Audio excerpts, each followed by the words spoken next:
What makes this situation even more interesting is how Ruger might respond. Unlike Glock, which decided to make changes when they were targeted, Ruger has a long track record of standing firm. I'll walk you through which firearm is being called out, why this group is making a move now, and what it could mean for legal gun owners across the country if Ruger decides to push back. This isn't just a random complaint. It's part of a bigger strategy to pressure manufacturers when lawmakers and courts don't go their way. So what happens next could set the tone for future battles. I want to hear your thoughts too. Should Ruger stand firm or play it safe? Drop your take in the comments. Let's get into the details.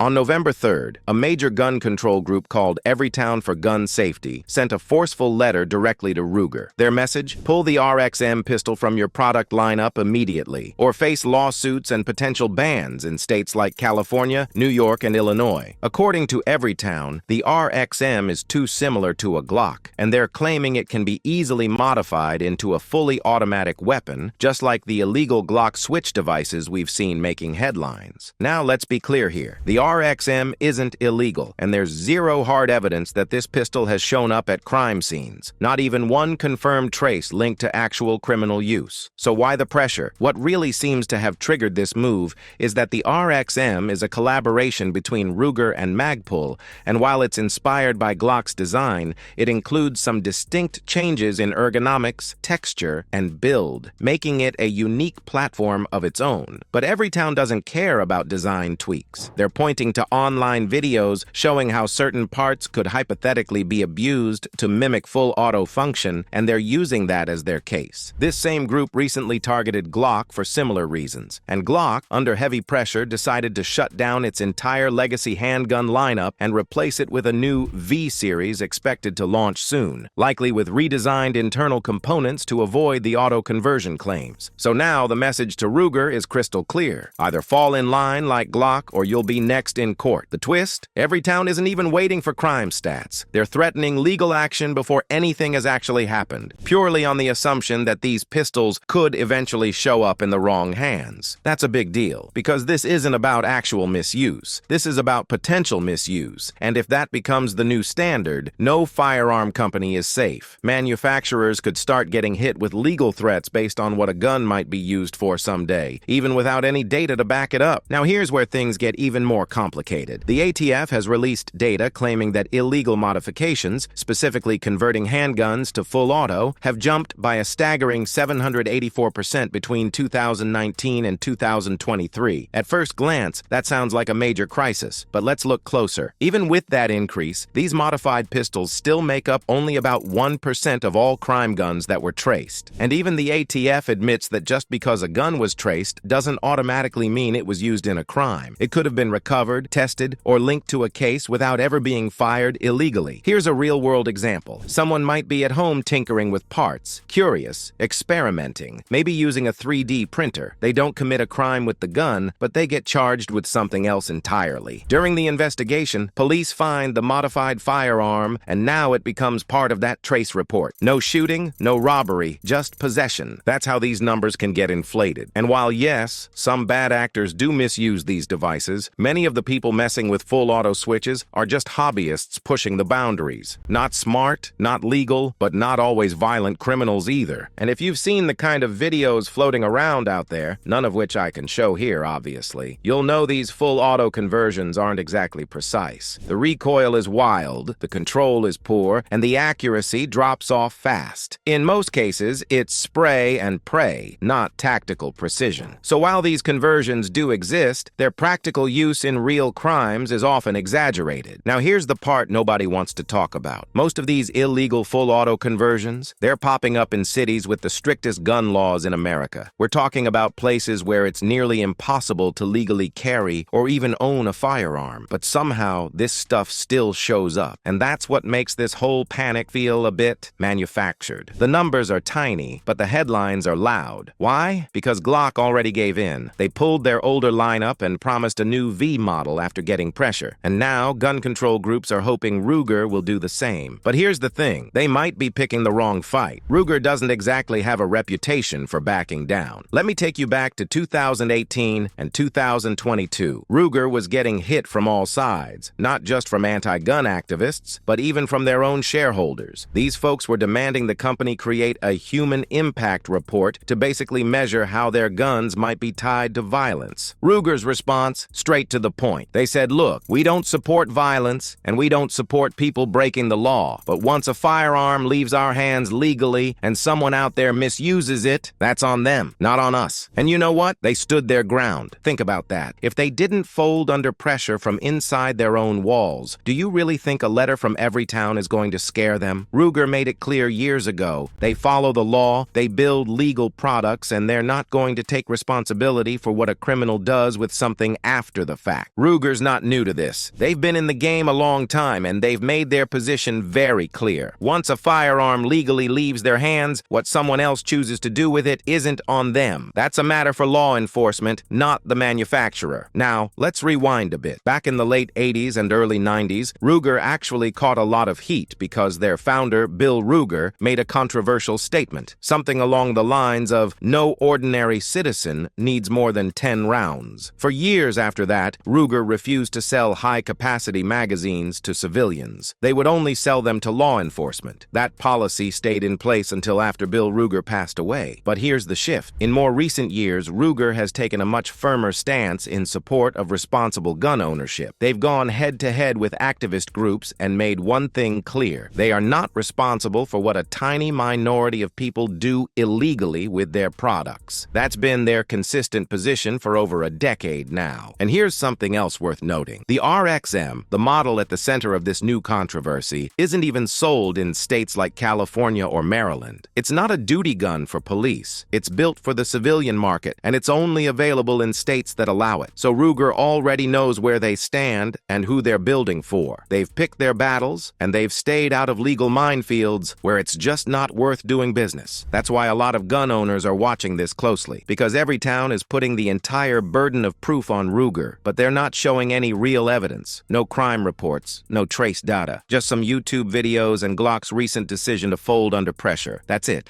Ruger's response here matters. Glock took the route of compliance. They said, all right, we'll shut down our old lineup and roll out a new version with a redesigned system. And honestly, maybe that works out for them. Maybe the new design is even better. But Ruger might not take that same path, and that could change everything. Glock gave in. That doesn't mean they turned their backs on gun owners or that they suddenly support gun control. It just means they made a business call. Maybe they wanted to avoid costly lawsuits. Maybe they felt redesigning their pistols would help long term. And honestly, their new V-Series might end up being a solid upgrade. We'll see soon enough. But here's the real problem. If Ruger gives in too, and does it without any proof that their guns are actually showing up in crimes, that sets a dangerous example. Because then, it's no longer about facts. It's about fear, pressure, hypotheticals. It sends the message that any gun might be abused, so the company better change it now, just in case. That logic? It doesn't stop at Ruger. It could be used against every firearm maker in the country. And think about how this affects smaller companies. They don't have the legal muscle or deep pockets like Glock or Ruger. If they see big names folding under pressure, they'll think twice before releasing anything new. Innovation stalls. Product development slows. Good designs never make it to market, not because they're unsafe, but because people are afraid of lawsuits. And honestly, I believe that's the strategy. Gun control groups know they're running into brick walls in court. Their laws keep getting challenged and blocked by Pro-2A groups like the NRA, GOA, and FPC. So instead of going through the legal system, they're taking a shortcut, going straight after the manufacturers. If they can't win bans in the legislature, they'll try to force companies into making changes through threats and legal intimidation. And if Ruger gives in now without evidence, without court rulings, without even a real pattern of misuse, it opens the door for more of this behind-the-scenes pressure. It tells these groups, this works, keep going, and you can bet they will. But here's why this matters so much. Ruger has a history of standing tall. When activists and even shareholders demanded they change their policies, Ruger didn't flinch. They said, we follow the law. We don't condone violence, but we're not responsible for what someone else does after a firearm leaves our hands. That's the kind of response we need now. Because let's face it, the technology technology genie is already out of the bottle. Between 3D printers, online files, and do-it-yourself parts, people are always going to find ways to modify things. Most of the time, it's just backyard experimentation, guys shooting pumpkins or watermelons, not robbing banks. That doesn't make it right, but it does show that going after manufacturers won't stop the real issue. The truth is, these gun control groups aren't focused on stopping crime. They're focused on breaking the gun industry, one company at a time, and when they see one brand backpedal, they push harder. That's how they operate. Apply pressure, wait for cracks, then go after the next target. That's why Ruger's next move matters. If they hold the line, they send a message. We don't bow to pressure. We build legal products, and we're not changing just because someone threatens us. But if they cave, it tells every anti-gun group out there that they've found a new tactic that works. And that's the last thing we need. So what do you think? Should Ruger fight back or play it safe? Drop your thoughts in the comments. I read every single one. And if you want to stay ahead of these battles, hit that subscribe button right now. Here on All About Firearms, we break down the real threats to your rights. Without the fluff, without the politics, just the facts. Thanks for watching. Stay safe, stay smart, and I'll see you in the next one.